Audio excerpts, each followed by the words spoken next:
analizando otra cuestión, que es el cambio en el pensamiento de las personas.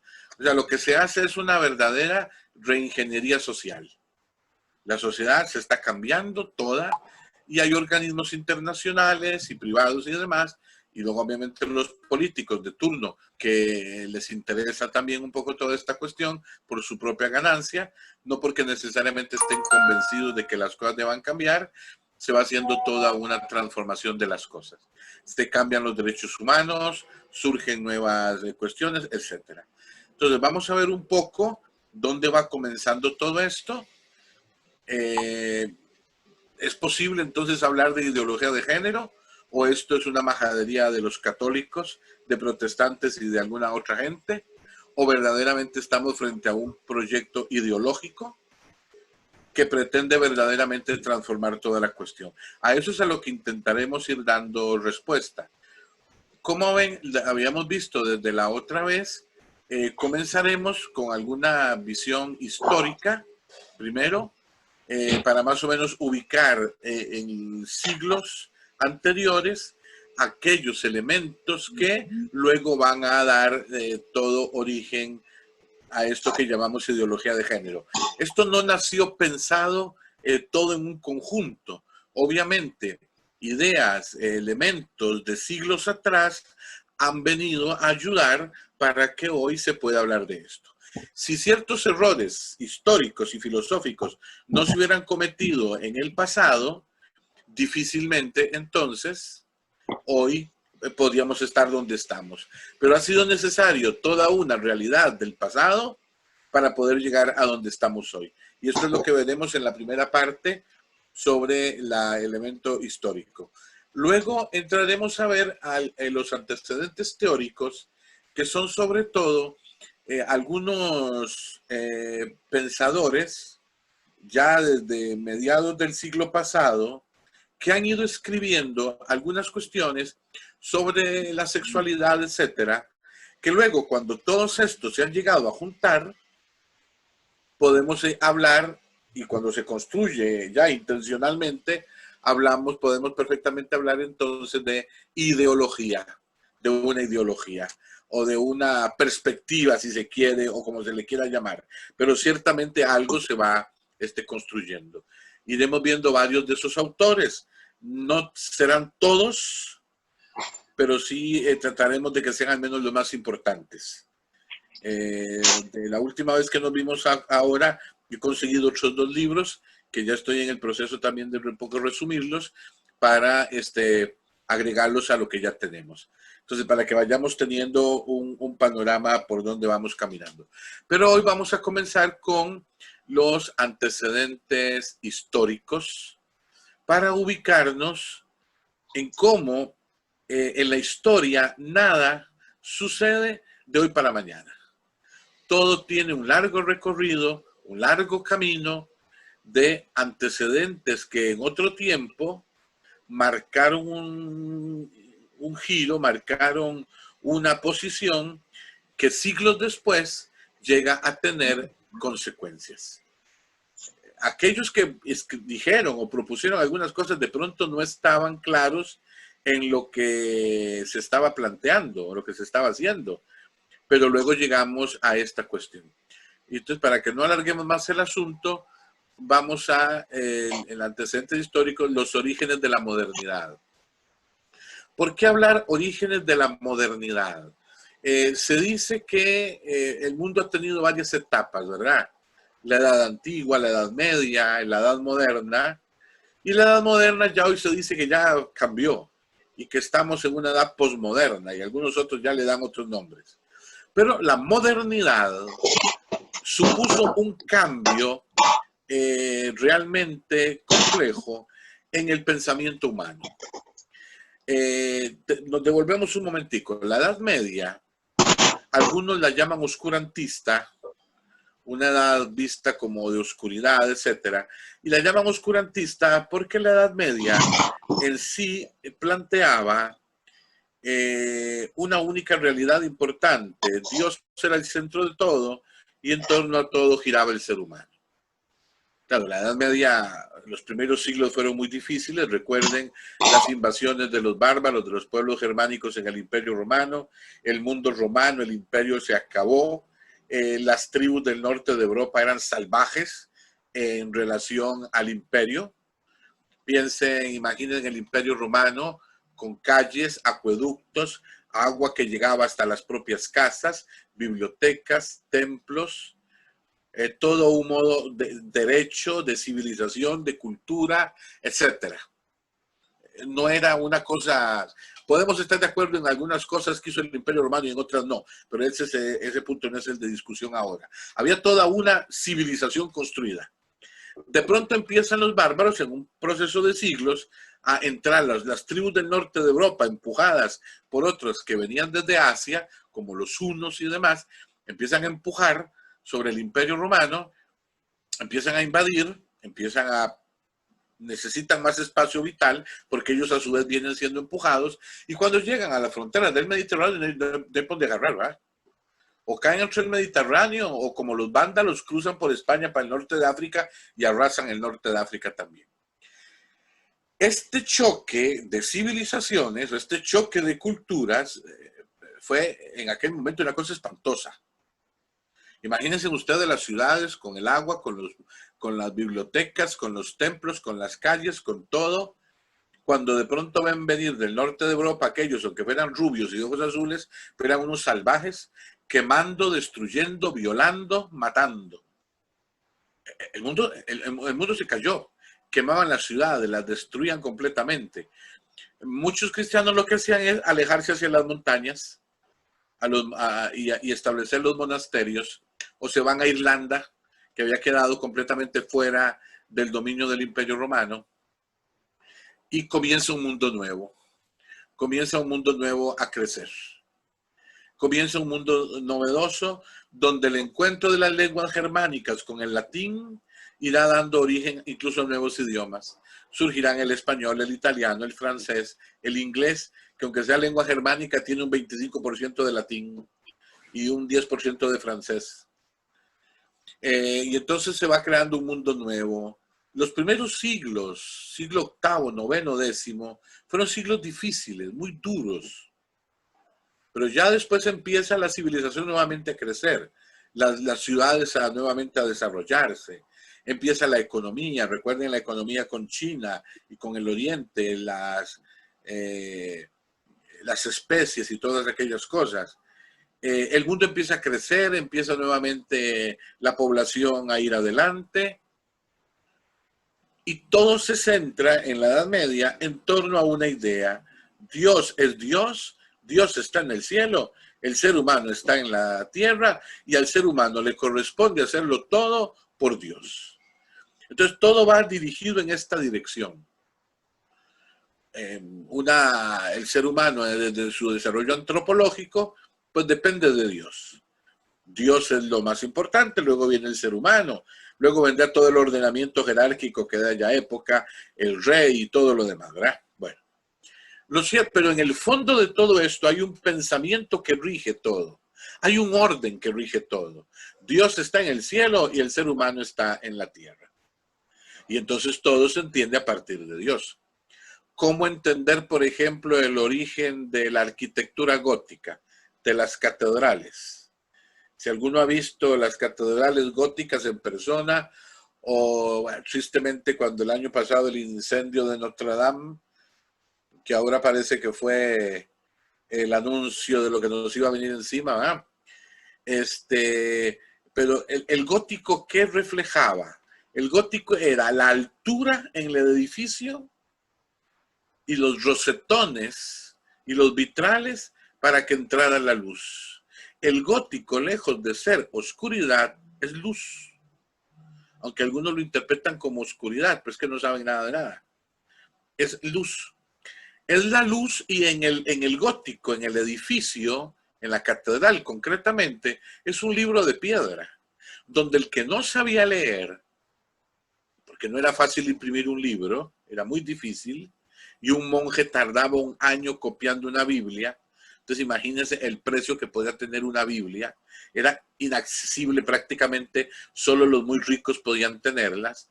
Y entre los muy ricos, los mismos nobles, a veces no sabían leer tampoco. Solo los clérigos prácticamente sabían leer. Entonces, las catedrales, ¿cómo se construyen? Se construyen como libros de piedra. Si uno va a Europa y observa cualquier catedral, Notre Dame o la que sea, en su arquitectura, en sus imágenes y todo, y luego en los vitrales y por dentro, no hay necesidad de leer para aprender la Sagrada Escritura. Cualquiera sale en la cabeza desde el Génesis hasta el Apocalipsis con solo ver el libro, con solo ver el edificio. El edificio es un libro abierto, es un libro que se aprende. Las mismas cuestiones devocionales como el rosario, como el Vía Crucis, eran modos de meditar las escrituras para los que no sabían leer. Los monjes rezaban los salmos. La gente no sabía nada, rezar ni escribir, ni leer, ni nada, pues rezaban aprendiendo estas prácticas piadosas. Todo está centrado en Dios, el norte de todo es Dios. Eso no quiere decir que la Edad Media fuera una época oscura, era una época terriblemente luminosa, de mucha luz. Los monasterios eran verdaderos centros de intelectualidad, eran verdaderos centros de ciencia, eran verdaderamente centros de cultura y de civilización. Bueno, y sigue avanzando el mundo. La Edad Media va a poner las bases de lo que vendrá luego, el Renacimiento. Sin Edad Media y sin monasterio no hay Renacimiento. La Edad Media inventa la universidad, con sus facultades, con sus títulos, con todo. No es una época oscura. La diferencia es, Dios es el centro de todo y el ser humano está cerca de Dios. Y así los pensadores, los grandes pensadores medievales, particularmente Santo Tomás de Aquino, ¿verdad? Cuando veamos alguna cosa después de la antropología, veremos qué nos tiene que decir Santo Tomás en muchas cuestiones. Y vamos a ver que su pensamiento era terriblemente moderno, en el mejor sentido. Terminada la Edad Media, surge un mundo nuevo. La Edad Media, recuerden, termina en el 1453, cuando cae el Imperio Romano de Oriente, Constantinopla en manos de los moros, ¿verdad? Los turcos. Y luego comenzará el mundo nuevo a partir de prácticamente el siglo XVI, ¿verdad? 1500. Descubrimiento de América y todas aquellas cuestiones más. Pero antes de todo esto viene uno de los grandes reformas que pondrá en origen la modernidad.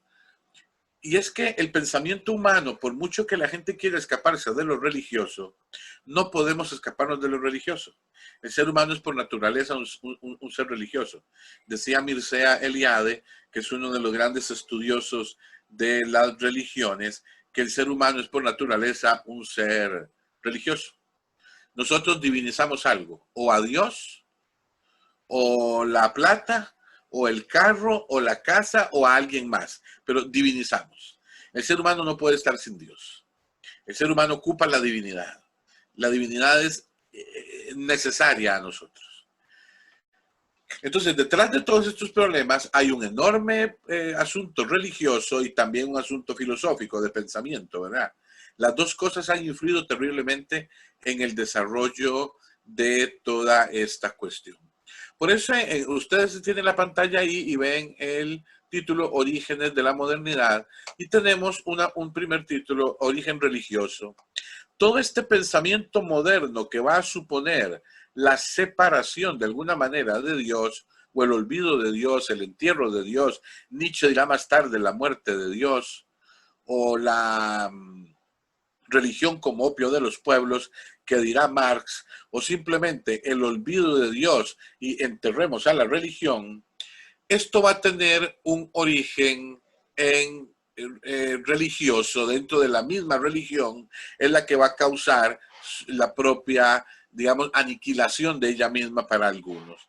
Y el origen religioso está en Lutero. Martín Lutero, queriendo reformar la iglesia de su época, que ciertamente tenía problemas disciplinares, y pudo haber resuelto los problemas disciplinares, pero por su temperamento, por sus situaciones complejas, incluso psicológicas, Lutero no logra el cambio disciplinar, sino que hizo un cambio teológico y diríamos filosófico, y eso va a repercutir enormemente en el resto de los siglos y hasta hoy estamos padeciendo ese problema. Una primera cuestión que provoca Lutero es la humanización de Dios. ¿Qué se quiere decir con esto? Si en la Edad Media el ser humano le había dado a Dios mucha importancia y Dios era el centro de todo y Dios era lo más importante, ahora con la humanización de Dios que provoca Lutero es hacer a Dios tan igual a nosotros, no la perspectiva del Dios hecho hombre, ¿verdad? Sino la perspectiva de la trascendencia de Dios. Se despoja a Dios de lo suyo propio trascendente para dárselo al ser humano. Ahora el importante es el ser humano y no Dios. El grande es el ser humano y no Dios. Ahora el que cuenta es el ser humano y no Dios. Entonces aquí tenemos el primer problema que surge en la perspectiva luterana. Yo no sé si le pueden dar a esto, hacerlo más chiquitico o para que se vea la pantalla entera ya, para ver la subjetivación. Me parece que no, o no lo sé hacer, padre. Y ahora ahora es que si lo pone, o póngalo como estaba antes, que se veían aquí en un ladito las figurillas, ¿no? Antes lo había puesto. Vamos a ver, que se ven las otras diapositivas, dice usted, padre. Exactamente, sí, Okay. esas mismas. Dame un segundito para ver. Sí. En todo caso, todo esto se los haremos llegar más completo después, ¿verdad? Bueno, voy mientras tanto hablando del que sigue. El otro gran problema que provoca Lutero es la subjetivización religiosa. Aquí es un problema, una cuestión eminentemente teológica. Desde la perspectiva católica, a nosotros nos interesa, a ver, es que ahí se ve un poquito, se ve mejorcito, ¿verdad? Sí, porque se ve más completo. Se ve más completa la pantalla, sí. Sí, dejémosla ahí, sí. Perdón que los interrumpa, lo que pasa es que la presentación, por yo tener los cuadritos encima, es que usted no logra leer el resto de la información, ¿es así, padre? Eso, yo te mandé una fotografía para sí, en parte eso. Ok, ya vamos a ver cómo lo logramos modificar. No, pero de momento sí se va viendo, yo pienso que está mejorcito, para que vaya bajando y lo podamos ver un poco más completo. En todo caso, después se los mandamos, ¿verdad? Bueno, les decía que el problema con la subjetivización religiosa es un problema evidentemente teológico. En la perspectiva católica, a nosotros nos interesa saber quién es Dios y concretamente quién es Cristo, ¿verdad? O sea, ¿qué es lo que en la revelación Dios nos ha dicho? Porque si Dios se ha revelado al ser humano, nosotros tenemos derecho a saber qué es lo que nos ha revelado Dios. ¿Qué es lo que nos ha dicho? No es que Dios se revela y luego nosotros no vamos a poder saber qué es lo que nos ha dicho. Es importante saber lo que ha dicho. Por eso la verdad objetiva de la revelación es muy importante. Tenemos derecho a saber lo que Dios verdaderamente nos ha dicho. Pero Lutero reduce la verdad objetiva de la revelación a lo que ésta significa para el ser humano. No es que no nos va a importar lo que significa la revelación, pero yo debo entender primero la verdad objetiva. Por ejemplo, para nosotros católicos es importante saber que Cristo es verdadero Dios y verdadero hombre. Porque eso es lo que los evangelios nos dicen. Él mismo dice, el Padre y yo somos uno.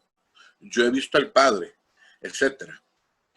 Esta verdad objetiva de la revelación nos interesa a nosotros tanto porque en la medida en que yo sepa quién es Jesús de Nazaret, entenderé mejor la acción, la misión llevada a cabo por Jesús de Nazaret.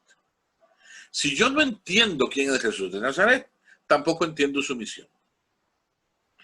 Para Lutero no importa esta verdad objetiva, saber quién es Jesús de Nazaret, sino que a él lo único que le interesaría es qué significa para mí Jesús de Nazaret. A mí no me importa quién es, sino qué es para mí. Lutero diría, a mí no me interesa saber si es Dios y hombre. A mí lo que me interesa saber es que es mi Salvador. Por eso ven, a él le interesa el significado para el hombre. Ojo que se pasa de la verdad objetiva en cuanto a la revelación dada por el mismo Dios y qué es lo que Dios me quiere decir, en el simple significado subjetivo de esa revelación para mí. O sea, ¿qué significa para mí? ¿Qué siento yo? Entonces se pasa de una religión de la objetividad en la verdad revelada a la subjetividad del sentimiento nada más. De lo que yo siento. O sea, si no siento cosquillas en el estómago cuando comulgo, entonces Dios no me está hablando. Pero si siento cosquillas en el estómago, entonces Dios me está hablando. La fe deja de ser objetiva para convertirse en una realidad meramente subjetiva de significado para mí. Luego, esto con la libre interpretación, tenemos 2000 y pico de sectas, que cada una piensa lo que le da la gana, porque el principio es la libre interpretación y la subjetividad de lo religioso, no la objetividad de lo revelado por Dios. Entonces, cuando leo el capítulo 6 de San Juan y Jesús dice, yo soy el pan verdadero, el que come mi cuerpo y mi sangre, todo aquello, entonces a mí no me importa si está o no está Él en la Eucaristía. Lo que me importa es lo que signifique para mí. Ajá, y lo que Él quiso decir, la objetividad del dato revelado, no interesa. Entonces vean que esto es un enorme problema. Junto con esa humanización de Dios, despojamos a Dios de lo suyo para atribuírselo al ser humano, y el ser humano pierde completamente y hacemos a un Dios humanizado, no en el sentido de la encarnación, sino un Dios tan necio como nosotros, y luego la subjetivización de lo religioso, caemos entonces en el enorme problema. Si quiere, pasamos a la siguiente lámina. A la 4, sí. Pasamos al gran problema religioso que se nos da en Lutero. La fe es reducida a mera confianza. Ya la fe deja de ser la apertura de la inteligencia de la razón humana para comprender la revelación, la verdad que se nos revela, y la fe se traduce en mera confianza. En una mera confianza nada más. Una mera confianza, entonces ya la fe no es lo que debe ser, apertura a la objetividad de Dios, mi inteligencia que se abre a Dios, sino la fe es lo que ahora mi inteligencia interpreta. Porque la razón humana para Lutero es sospechosa. Lutero tenía un enorme problema filosófico. La razón para él era sospechosa. Entonces, por eso él provoca esta ruptura entre fe y razón. Para nosotros los católicos, el pensamiento católico desde siempre ha sido un pensamiento que fe y razón van unidas. Si nosotros leemos desde los padres de la iglesia, por ejemplo, San Agustín afirmaba claramente, creo para entender y entiendo para creer. Los padres de la iglesia intentaron en su tiempo establecer el diálogo con la filosofía griega para entender mejor al mundo de aquel tiempo. Por eso es necesario nosotros hoy entender estas cosas para poder también evangelizar mejor en nuestro mundo. Si no entendemos lo que está pasando a nivel racional en la cabeza de la gente, ¿cómo les vamos a llevar el evangelio? Entonces, primero nosotros tenemos que entender lo que está pasando para que podamos evangelizar. El ver estas cosas, estudiar todo esto, no es para pelear con nadie. Eso es lo último que se nos puede ocurrir. Es comprender lo que está pasando para que podamos iluminarlo desde la fe. Para que con la fe se pueda iluminar y para que establezcamos medios de diálogo, cómo dialogar, cómo entender, cómo encontrar respuestas y soluciones a estos enormes problemas que están cambiando el mundo. La ruptura entre fe y razón es una de las desgracias más grandes que trajo la Reforma Protestante. Y ya esto se quedó así, ¿verdad? Habría que volver a echar marcha atrás, pero ¿quién cambia la cabeza de toda esta gente? Ya es casi imposible.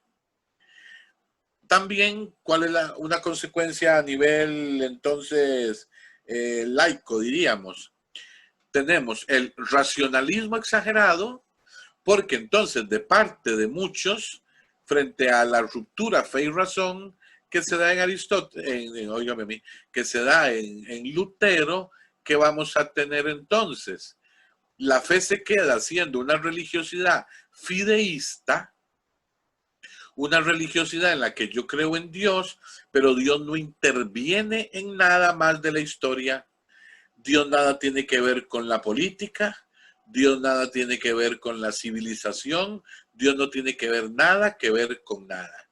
Y por otro lado, entonces esto lleva al racionalismo. La única respuesta de las cosas es la razón, porque de la religión no puedo obtener ninguna verdad, porque la religión está en el ámbito del sentimiento nada más, en el ámbito de la emoción nada más.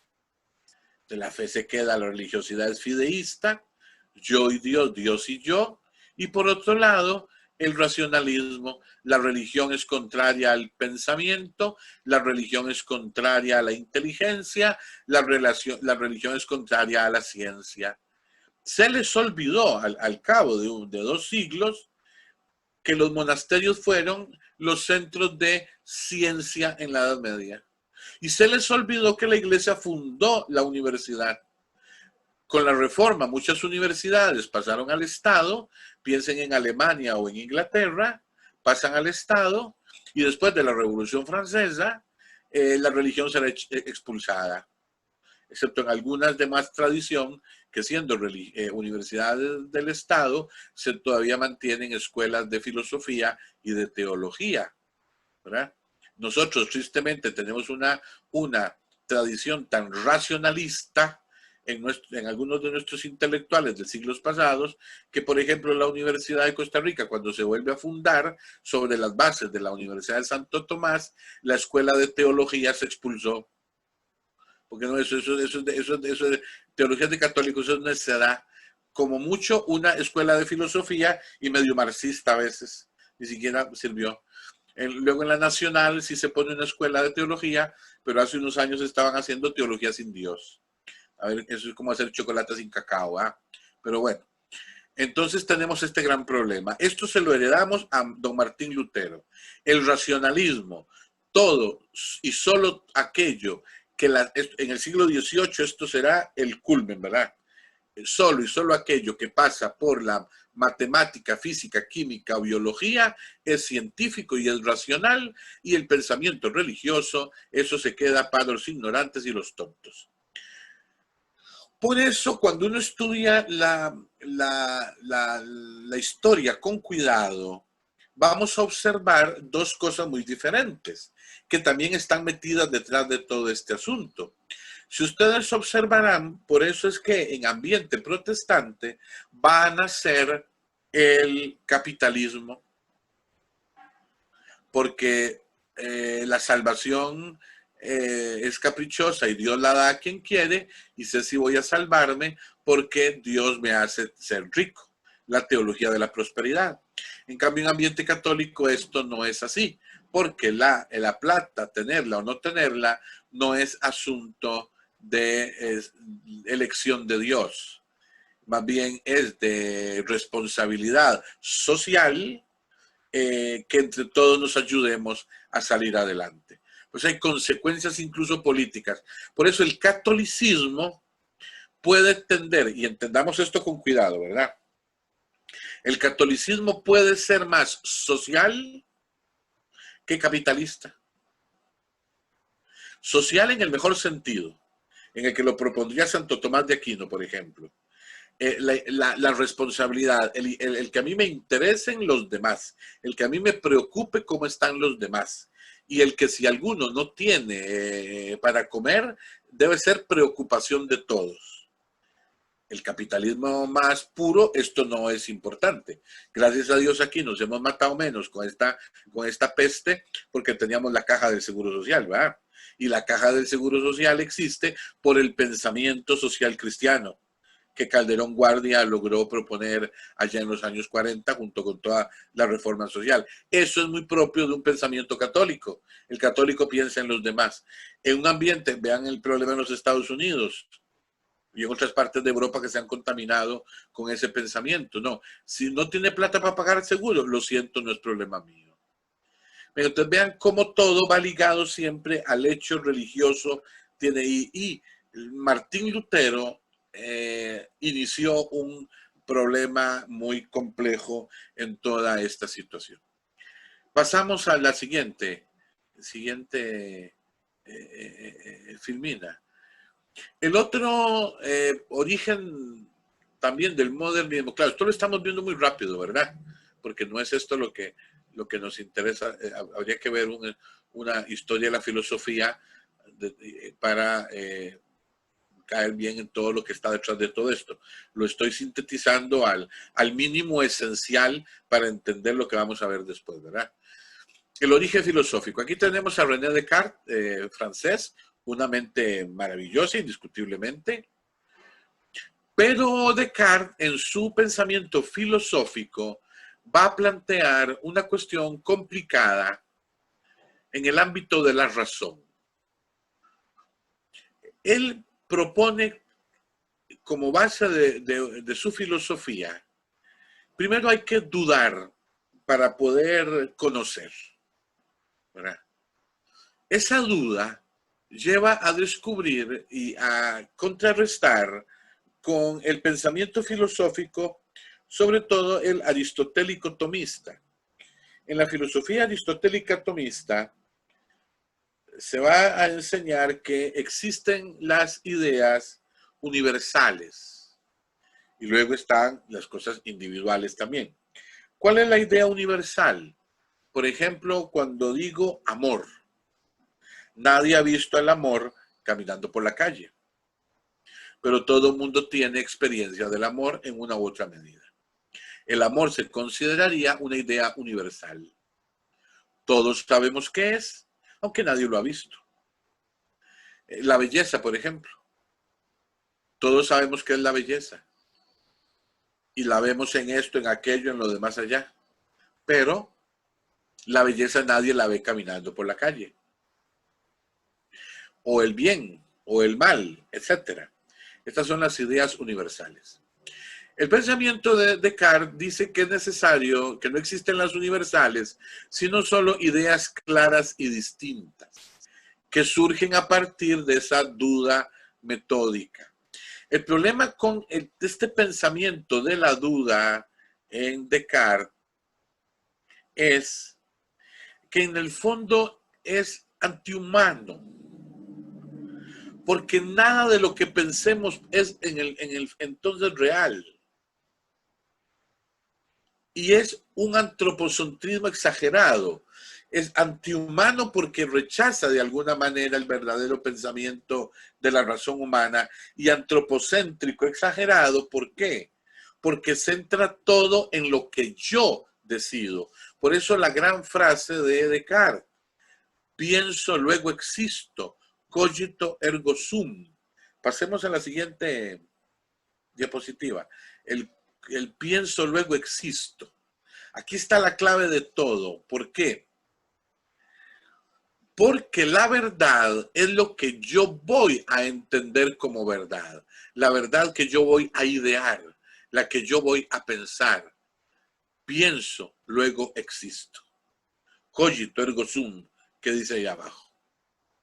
Pienso, luego existo. Cogito ergo sum. Es que Descartes divide la persona en dos cosas distintas. Una sustancia pensante, o res cogitans, que lo único que hace, el alma, que lo único que hace es pensar, y la extensión, el cuerpo, lo material, la res extensa, que son las cosas materiales, el cuerpo, por ejemplo. Entonces, ¿qué es lo que causa aquí Descartes? Un rompimiento en la unidad de la persona. Santo Tomás de Aquino nos había dejado en el siglo XIII la idea de que el ser humano es uno en cuerpo y alma. Sí, compuesto de dos realidades que se unen, dos sustancias que se unen, el alma y el cuerpo. Pero el ser humano es uno. El alma sola no es persona y el cuerpo solo tampoco es persona. Descartes rompe esta unidad, donde entonces la res cogitans o la sustancia pensante es lo importante, porque es la que me da identidad. Pienso, entonces existo. Si yo no pensara, entonces no existo. ¿Qué es lo importante? Pensar. El cuerpo más o menos importará. Lo que importa es pensar. El pensamiento católico, ¿qué es lo que diría? Sum, ergo cogito, soy, entonces pienso. Él lo plantea al revés. Pienso, luego existo. Entonces aquí caemos, aquí se origina ¿qué? Se origina el subjetivismo en el pensamiento. Ojo que ya en Lutero había comenzado la subjetividad cuando se desprecia la objetividad de la revelación y solo importa lo que yo pienso que es Dios, lo que siento que es Dios, más que lo que pienso. Ahora aquí rompemos el ser humano, lo dividimos y lo que importa es lo que yo piense. Ya la verdad no es la verdad objetiva que yo puedo encontrar, que me puedo poner a buscar, como nos enseña Aristóteles o el mismo Santo Tomás, sino que ahora la verdad es lo que a mí se me ocurre que es verdad, lo que yo pienso que es verdad.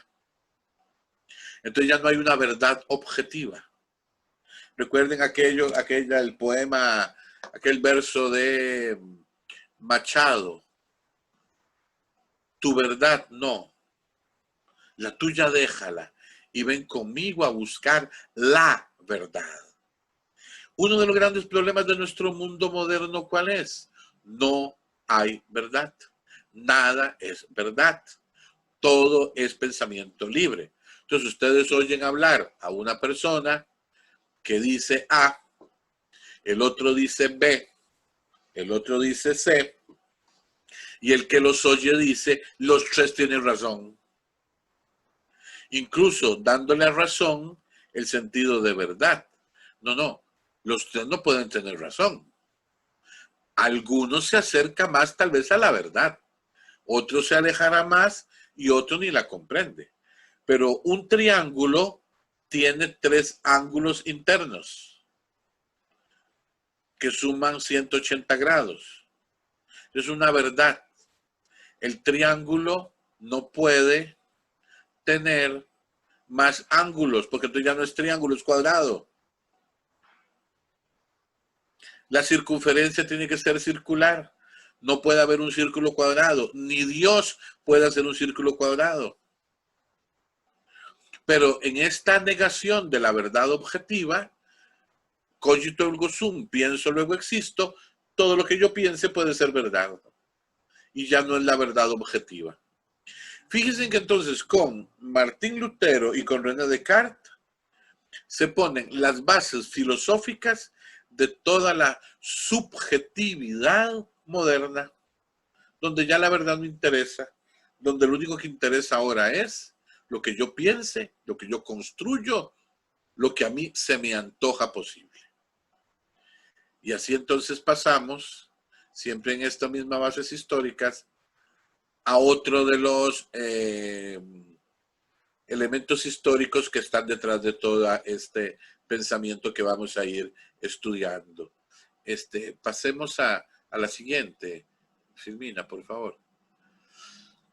Este racionalismo que encontramos entonces en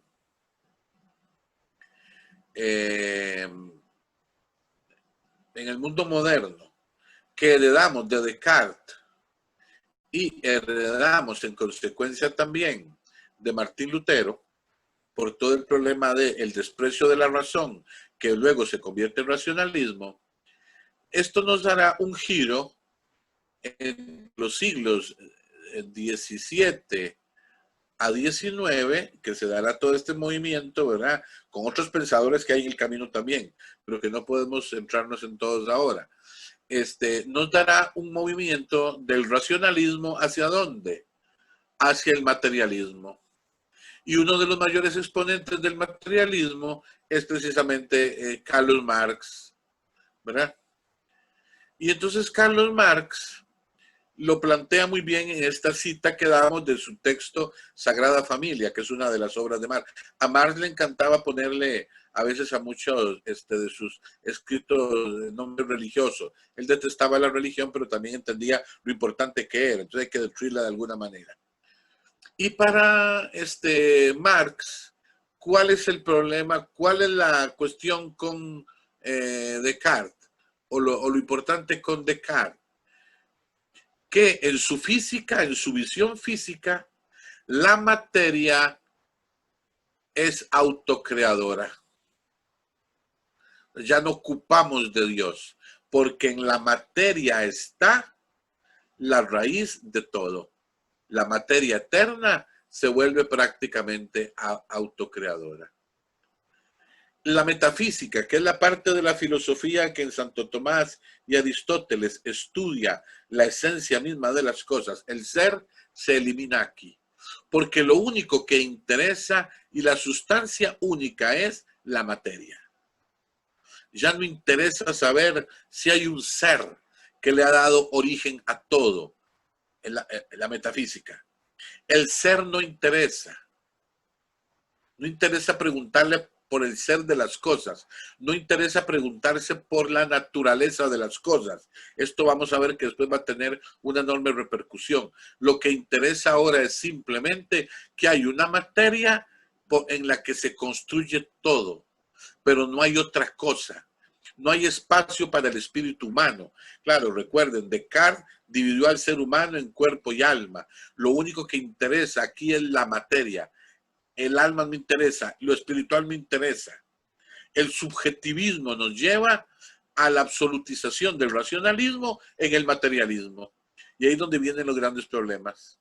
Aquí empieza el gran problema, o continúa el gran problema que ya había comenzado. Y por eso es necesario el paso del racionalismo al materialismo. Nuestro mundo actual es un mundo evidentemente materialista. Vivimos bajo la sombra del materialismo inaugurado en aquel tiempo. El materialismo que sobre todo lo hemos conocido, ¿no? en esta parte de que llevamos de la historia del siglo XX ahora, lo hemos conocido en el marxismo y lo hemos conocido en el capitalismo también. Pero vean que las dos criaturas son hijas de la misma madre. El subjetivismo religioso y el subjetivismo filosófico de Lutero y de Descartes, ¿verdad? Por eso pasemos a la siguiente, el marxismo.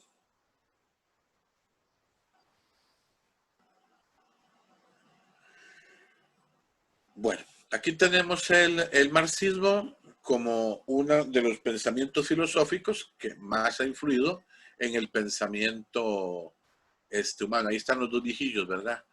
Marx, el de la izquierda de la pantalla, y Engels, el de la derecha, porque estos son muy importantes en su pensamiento. El marxismo, como ven ustedes ahí en la primera línea, parte de una visión filosófica, de una idea filosófica que se llama la dialéctica. La dialéctica es sobre todo Hegel, el que plantea esta cuestión. Dialéctica es un movimiento. Movimiento supuestamente hay en las cosas, ¿verdad? La filosofía siempre ha pensado esto, que todo es un movimiento no local, ¿verdad? De que esto está aquí, ahora lo pongo acá. No movimiento en eso, sino movimiento entendido como evolución, movimiento entendido como cambio, movimiento entendido como lo que avanza, etcétera. Todo eso es el movimiento. La dialéctica de Hegel dice que todo es movido por un movimiento precisamente dialéctico. Él habla de tesis que entra en confrontación con la antítesis y surge entonces la síntesis. ¿Qué significa esto? Que todo en el mundo es un movimiento entre un choque de una situación, entra en conflicto con otra para dar resultado a otra. Y esto desde siempre. Marx utiliza este concepto para leer la historia.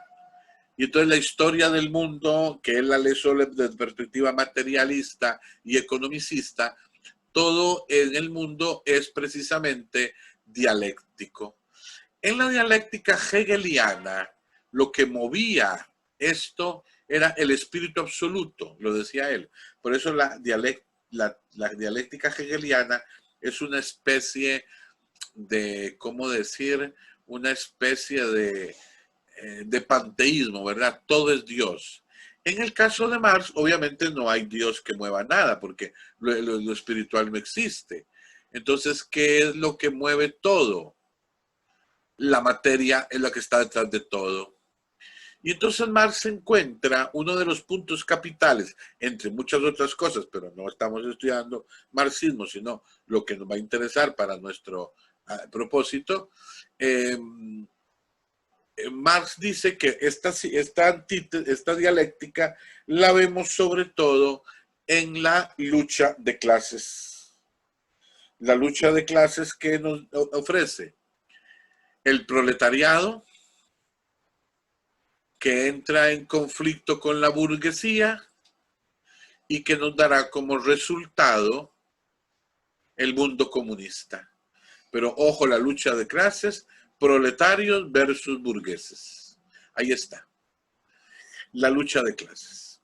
Cuando Marx y Engels escriben en 1884 su famoso libro El origen de la familia, la propiedad privada y el Estado, ellos afirman que, y lo afirman también en el Manifiesto Comunista, que el problema de proletariado versus burgueses, o sea, explotadores y explotados, toda esta lucha dialéctica se origina en la familia, porque será el matrimonio y la familia el origen de la esclavitud. La mujer es explotada, la mujer es reprimida, y ahí empieza todo el problema. Entonces ya Marx lo propone muy bien, con el antagonismo hombre-mujer, Marx lo va a proponer muy bien. Para que cambie la sociedad es necesario que cambie el mundo. Y el mundo va a cambiar en la medida en que nos deshagamos del matrimonio y de la familia. Entonces, esto era parte esencial de la revolución marxista. Cuando en 1917, ¿verdad?, se da la revolución rusa y se implanta el marxismo en Rusia, Lenin obviamente iba a intentar establecer este asunto, eliminar la familia y el matrimonio. Y de hecho lo intentan un tiempo. Los chiquillos, bueno, el hombre y la mujer se van a unir nada más para que los chiquillos nazcan, ¿verdad? Y una vez que nacen los chiquillos, entonces son llevados a instituciones donde el Estado los va a educar, a ideologizar, ¿verdad? Es lo que entienden ellos por educación. El Estado les va a enseñar desde chiquitos a ser marxistas, les va a enseñar desde chiquitos a ser supuestamente muy comunistas, a ser muy amables unos con otros. Y el resultado que encuentra la Unión Soviética de toda esta cosa que fue chiquillos educados sin amor, lo que se está constituyendo es un montón de salvajes. Claro, después de la muerte de Lenin, Stalin se da cuenta de esto y sobre todo frente al peligro del nacionalsocialismo alemán, Stalin, y frente a la posibilidad de la guerra, Stalin se da cuenta, sin valores sin virtudes no se puede sacar adelante un país. Y si va a haber guerra con Alemania en algún momento, que eso era obvio que iba a pasar, se necesita cómo lograr que el pueblo luche verdaderamente contra los nazis. Virtudes, patria, amor, Dios, familia. Y entonces Stalin echa atrás el tema del antagonismo hombre-mujer del comunismo inicial de la Unión Soviética para volver a poner las bases de la familia. Es ahí donde en algún momento la primera persecución, por ejemplo, contra la Iglesia Ortodoxa en la Unión Soviética con Lenin y al principio con Stalin, luego se suaviza porque Stalin sabe, necesito de la familia y de la religión para crear bases de una sociedad que verdaderamente tenga virtudes patrióticas para ir contra los alemanes cuando venga la guerra. Y por eso cambió su pensamiento. Pero al principio no, al principio la Unión Soviética era contraria al matrimonio y contraria a la familia. Esto obviamente, ese antagonismo hombre-mujer, luego los marxistas lo olvidaron.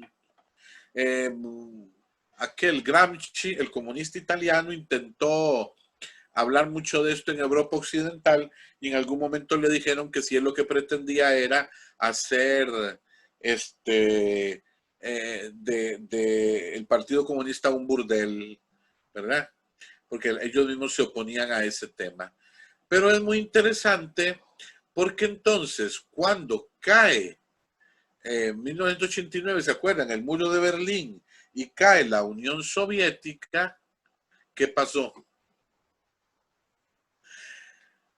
El marxismo que se quedó sin ideas porque los obreros a los que el marxismo iba a ser su redentor, los obreros tienen casa, los obreros tienen carro, los obreros tienen refrigeradora, tienen comida, los obreros, resulta que la política de mercado funcionó mejor que el marxismo y entonces ya el comunismo no le hablaba a los obreros. Recuerden en Polonia, ¿verdad? El sindicato Solidaridad surge precisamente porque todos los sindicatos en Polonia se habían hecho parte del Partido Comunista y los obreros eran más explotados. Y por eso surge el sindicato Solidaridad, precisamente para rescatar la dignidad del obrero en la familia, en la religión, etcétera, ¿verdad? Fíjense que esto es muy interesante de no perderlo de vista. Claro, cuando en el 89 cae la Unión Soviética y se quedan los comunistas que ya no le ofrecen nada a los obreros, porque los obreros se dan cuenta que el comunismo lo único que hace es quitarle lo poco que han ganado, entonces, ¿qué es lo que pasa ahora?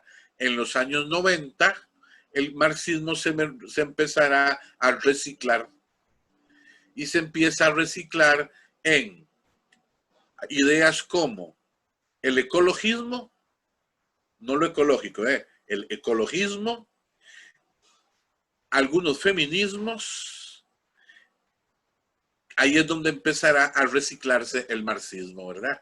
Es muy interesante esto porque volverán a la idea primitiva de acabar con la familia y con el matrimonio para resolver la revolución social, para resolver la revolución que ellos están decididos que tiene que quedarse, aunque no sepan para dónde va.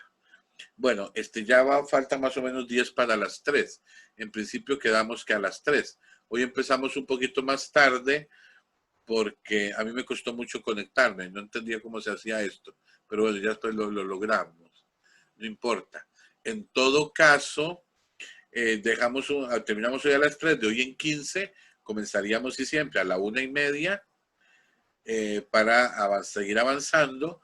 Pero los últimos minutos los vamos a dar de chance por si hay algunas preguntas que quisieran hacer. Por eso se le ha dicho que las mandaran al chat. No sé si hay preguntas o ¿O cómo estamos?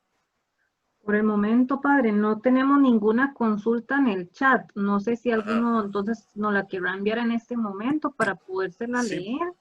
pregunte a ver, por sí. Porque no sé, ya los que habían estado la otra vez habíamos visto esto, ¿verdad? Correcto. En su generalidad. Pero si hay gente nueva no lo habían visto, entonces ya por lo menos lo vieron. En todo caso, no sé si habrá alguna pregunta que se relacione con esto, no de lo que venga después, porque ya se responderá en el camino muchas otras cosas, ¿verdad? Entonces, no sé si habrá alguna pregunta. Bueno, yo en el chat no estoy recibiendo nada todavía. Sí, pero todavía están todos o se durmieron, ¿o qué pasó? No, yo creo que están presentes, yo los veo todos Wow. ahí. Bueno, yo es que no veo más que a nadie, a una persona nada más. Bueno. No, porque si no, hay que si estamos más bueno, luego que ellos después le pongan a usted. Dice Jimena Palacios que sí tiene una pregunta. Ok, ¿cuál será? A ver, Jimena.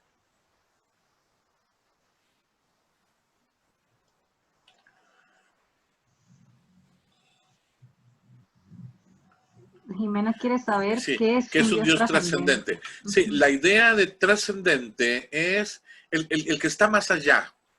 Trascendencia es lo que está. Nosotros estamos en lo inmanente, en lo que está aquí, lo palpable, lo que tocamos, lo que vemos. La trascendencia es aquello que está más allá, lo que no vemos, lo que no podemos simplemente ver, pero que sabemos que es. Por eso se habla de la trascendencia de Dios, del Dios trascendente, ¿verdad? Distinto del ser humano que no es trascendente. Sí es trascendente luego el ser humano en la apertura a Dios, pero por ejemplo una piedra no tiene trascendencia. La piedra no está abierta a la comunicación con Dios.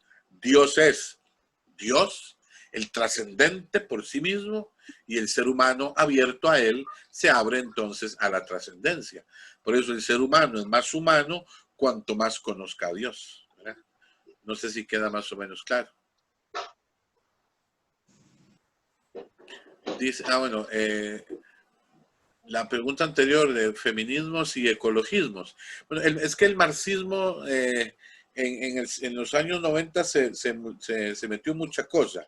En los ecologismos, en los feminismos, en todos los elementos políticos pseudo-revolucionarios y en cuanta cosa extraña, ahí el marxismo se metió a dar alguna novedad, pero principalmente algunos ecologismos y algunos feminismos. Del feminismo vamos a hablar de hoy en 8, de hoy en 15.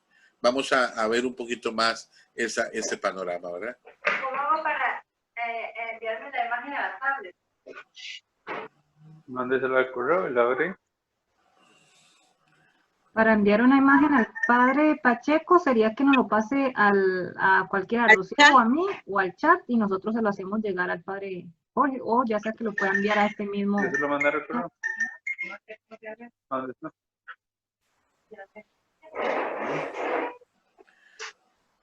¿Algo más? ¿Estamos o qué?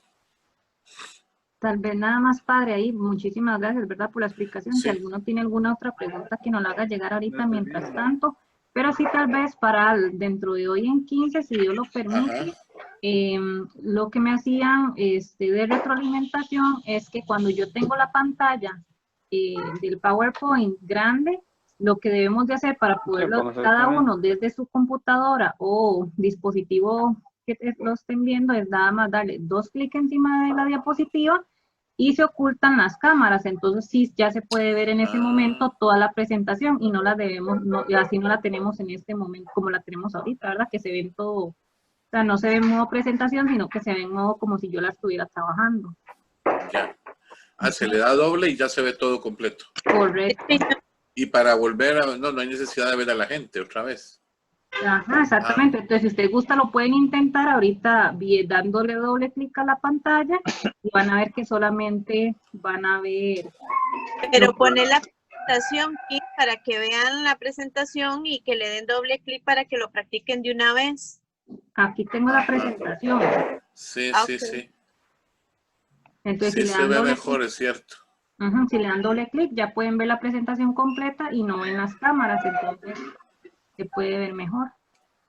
para todas las personas que están ahorita en la formación, Ok, pero- magnífico. Kim, señora. que de esa forma se ve la presentación, pero también se ve al padre y yo me veo yo. El Sí. resto de cosas no me veo, pero Ajá, ajá. Mira, Como pasear. Ok, pero bueno, lo importante es ahorita ver por lo menos la presentación y escuchar. Mira, ajá, pasear. correcto, correcto. Lo que te digo es que siempre Y usted está. ahí la va bajando, perdón, usted la va Exacto. moviendo No, también. sí, vaya para allá. Sí, correcto, padre, yo la iría ¿A quién le moviendo. estoy hablando? Para que Ok. sepan cómo poder ver la presentación de una O sea, vaya forma para allá. y no se les corte la información. Magnífico. Muy bien, entonces no sé si habrá alguna otra pregunta. Yo creo Estamos así. yo creo que sí, padre. Bueno, muchas gracias a todos entonces por el esfuerzo de atención. Cualquier pregunta o cualquier otra cosa se las puede mandar a ellas, ¿verdad? Alguna Sí, nosotros se las sugerencia, hacemos alguna llegar a usted. cuestión. Sí, Ajá. usted me lo hace llegar con tiempo por cualquier cosa para clarificar algo, lo que sea. Y sepan que al final todo, la exposición ya no así en esta forma, sino todo bien construidito, yo se los hago llegar para que tengan un material que les sirva por lo menos para repasar y todo. Pero estos días para que sobre todo prestar atención, ¿verdad? Ujú. A ver qué pasa. Muy bien. Que pasen bien entonces. Por lo menos recemos una Ave María para despedirnos, ¿verdad? Dios te salve María, llena eres de gracia, el Señor es contigo.